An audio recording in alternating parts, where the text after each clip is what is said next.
Doctor रामकुशल Singh, सलाहकार 10 एक्सेरिया विश्वा sugar factory.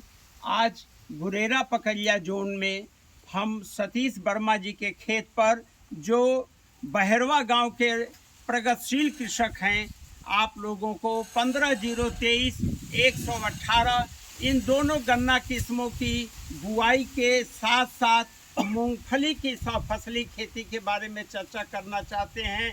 सबसे पहले हम बता दें कि हमने एक विशेष विधि से 10 प्रकार के औषधि पौधों को गाय के मूत्र में और अन्य सामग्री के साथ फर्मेंटेशन की क्रिया करा करके जो जैविक पेस्टिसाइड तैयार किया है, उससे इसका बीज उपचार किया गया है। मूंगफली को भी इसी से बीज उपचारित किया गया है।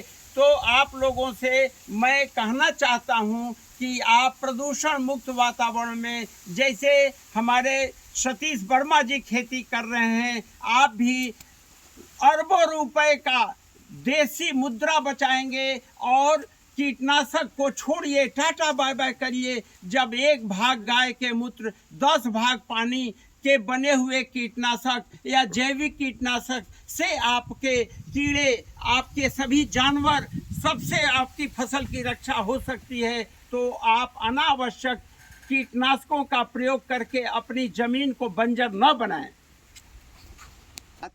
जो अभी आपने गन्ना और मूंगफली के बीज शोधन की बात की, खेत की तैयारी, खेत की जुताई के बाद 4 फीट 2 फीट में 2 नाली, और जो 4 फीट हम छोड़ते हैं इसमें 1.5 फीट पर, क्योंकि मूंगफली से लाइन की दूरी जब 1.5 फीट होती है और पौधे से पौधे की दूरी 10 सेंटीमीटर होती है, 4 से 6 इंच गहराई में मूंगफली की बुआई होती है। इसी तरह से यहाँ नीचे की लाइन में जब 1 आंख का टुकड़ा जैसा सतीश वर्मा जी ने बुआया है और बुआ करके 6 से 7-8 सेंटीमीटर तक मिट्टी कवर कर दी गई है, जमाव 8 दिन में हो जाएगा। ऊपर मूंगफली बोई जाएगी, मूंगफली का जमाव 2 लाइन सीधी में होगा। साथ में हम जो खाद देते हैं, सबसे पहले लाइन निकालेंगे और जो फरो है, जो नाली है,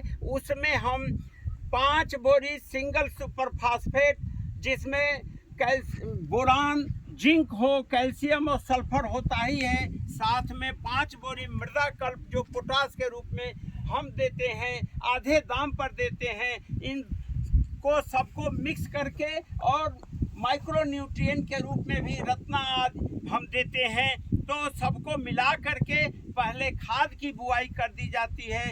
जब खाद मिट्टी में मिल जाता है तब जाके गन्ने की बुआई की जाती है। साथ में मूंगफली के लिए चूँकि बहुत कम नाइट्रोजन चाहिए, 20 से 30 किलो नाइट्रोजन पर हेक्टेयर चाहिए, साथ में 40 से 50 किलो फास्फोरस चाहिए पर हेक्टेयर, और 20 से 30 किलो पोटाश चाहिए पर हेक्टेयर। तो हम तो ऑर्गेनिक पोटाश दिलवा रहे हैं। हमारे बिस्वा चीनी मिल में सभी लोग मृदा कल्प के रूप में ऑर्गेनिक पोटाश का उपयोग कर रहे हैं।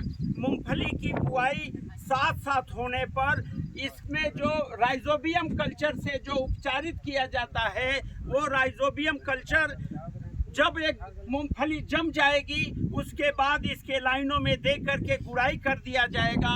और सबसे महत्वपूर्ण बात है कि जब हमारे सतीश भाई गाय के मूत्र में 1 भाग गाय का मूत्र 10 भाग पानी के साथ जब भी छिड़काव करेंगे, ये देखिए आपको दिखाई दे रहा होगा कि प्याज के साथ इन्होंने धनिया लिया है, इनका गेहूं देखिए।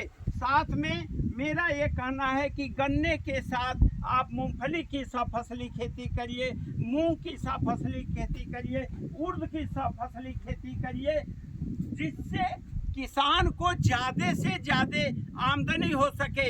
यहाँ तक कि ककड़ी, खीरा, कद्दू की भी अच्छी खेती हो रही है।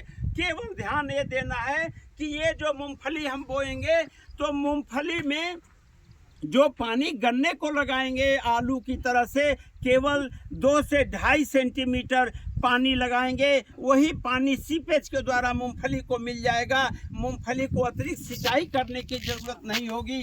और चूँकि मूंगफली दलहनी फसल है, तिलहन का भी काम करता है, यानी तेल के रूप में भी आप सभी जानते हैं कि मूंगफली बहुत ही पौष्टिक आहार है। इसमें वो सभी प्रकार का प्रोटीन, इसमें कैल्शियम, इसमें पोटेशियम और जिंक आदि जो हमारे शरीर के लिए बहुत ही महत्वपूर्ण तत्व हैं, ये सब मूंगफली में पाया जाता है। मूंगफली की पैदावार 15 से 20 क्विंटल पर हेक्टेयर हो सकती है। ये गुच्छेदार मूंगफली का बीज लाए हैं जो मार्च में बोई जाती है। 4 महीने के बाद मूंगफली इनको मिल जाएगी। फिर एक गन्ने का पोटाश दे करके 1 बोरी प्रति बीघा या 5 बोरी प्रति एकड़ दे करके गन्ने पे मिट्टी चढ़ा देंगे, मूंगफली इनकी अतिरिक्त हो जाएगी। तो इस तरह से आप कम से कम 2.5 लाख रुपए मूंगफली और गन्ने के साथ प्राप्त कर सकते हैं। केवल मूंगफली से ही 4 महीने में आपको 2 से 2.5 लाख की आमदनी हो सकती है। यह निर्भर करेगा कि मूंगफली में अनावश्यक बहुत यूरिया न दें, क्योंकि यह खुदराइजोबियम यह खेत को ताकत देगा।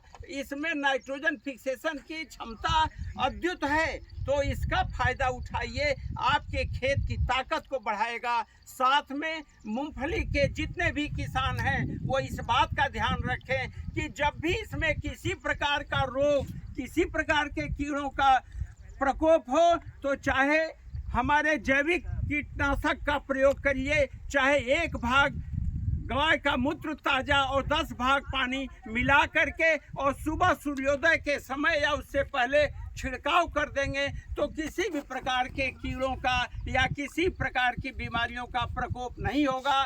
तो किसान भाइयों, मैं आप लोगों का आह्वान करता हूं कि 10 सक्सेरिया बिस्वा शुगर फैक्ट्री के द्वारा प्रसारित जो नवीनतम शोध के आधार पर विधियां हैं गन्ने की, उसको अपनाइए। सफसली खेती के रूप में मूंगफली, मूंग, उड़द अपनी सुविधा के अनुसार लीजिए और प्रति इकाई क्षेत्रफल में सर्वाधिक लाभ कमाइए। गाय के मूत्र का उपभोग करिए, जीवामृत का उपयोग करिए, घन जीवामृत का उपयोग करिए। तरह तरह के हम जैविक कीटनाशक बनाते हैं, इसका उपयोग करिए। ट्राइकोडर्मा का उपयोग करिए, जिससे कि आप कीटनाशक जो कि आपके खेत को बंजर बना रहा है, प्रदूषण फैला रहा है, तो हम खुशहाल हों। और अंत में मैं केवल यही कहूँगा कि किसान भाई, आप लोग हमें गौमूत्र दीजिए, हम आपको प्रदूषण मुक्त जलवायु देंगे। जय हिंद, जय भारत।